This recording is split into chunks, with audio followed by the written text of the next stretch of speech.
Hello Eternum and welcome to KOTT News, Eternum's #1 source for news, and this is the War Report.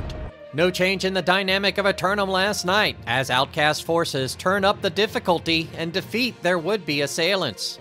Outcast leadership stopped to give KOTT News a brief word before heading to the lockers. Congratulations on your victory here in Brightwood, retaining the region once again, keeping off the emotional damage. How do you feel it went out there? We played pretty well out there. It was a tough war. It was filled with some fierce competition. But all in all, felt pretty good about everybody's performance.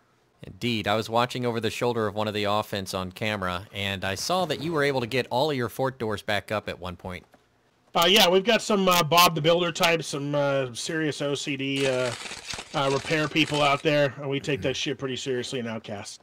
The Cyclops appear to be attacking just south of Brightwood. Are you able to get out there in a timely fashion and prevent them from getting a foothold? We like to leave that kind of stuff up to the people, John. We rally and support where we can, but we want the community to be out there farming those NPCs. Indeed, my friend. Well, do you have anything coming up in the near future, or do you have any expectations or ambitions of expansion? I think we're just kind of regrouping right now. We're working on some new strategies. I'm sure you've seen some coverage about that in some of the global chats. But we've got some things planned. I think it's going to be interesting for us for the next week or two. Quickly turning to the weather, and even though it's another perfect day for hunting down the Cyclops out there, the evening's condensing cold front along the coast will give rise to a 30% chance of corruption invasion later. 3 more submissions for Simulated Fantasy Combat Resolution tonight, brought to you by LARPco. Remember, if it isn't LARPco, it is cardboard. First up, the Syndicate members of Pharmaceuticals assault the Covenant forces of Error.pxp for control of the barely controllable Restless Shore. Pharmaceutical forces have put themselves into 2 offensive efforts tonight, and it is unknown if they're fielding both teams entirely or calling in mercenarial forces. The not-so-bots of Error.pxp have fought with Big Pharma before, when they first appeared on the island. But now they have their own great house that they have to protect.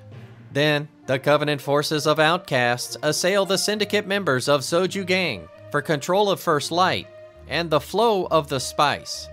Outcast forces taking the momentum of their hold last night and carrying it into this skirmish for control of the spice and hyssop production rights of First Light. But the gang members of Soju don't take kindly to anyone interfering with their business. They're standing by in the Fort of First Light to fight for the flow.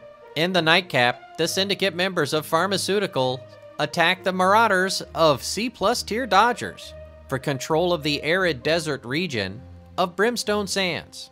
Pharmaceutical forces taking on their second of 2 engagements here against the Marauders, but it is likely they'll be committing the majority of their forces on this battle. Entrenched in their fort against the cliffs of the desert, C+ tier Dodgers prepare for the sun to set, signaling the start of the evening's battle in the dunes.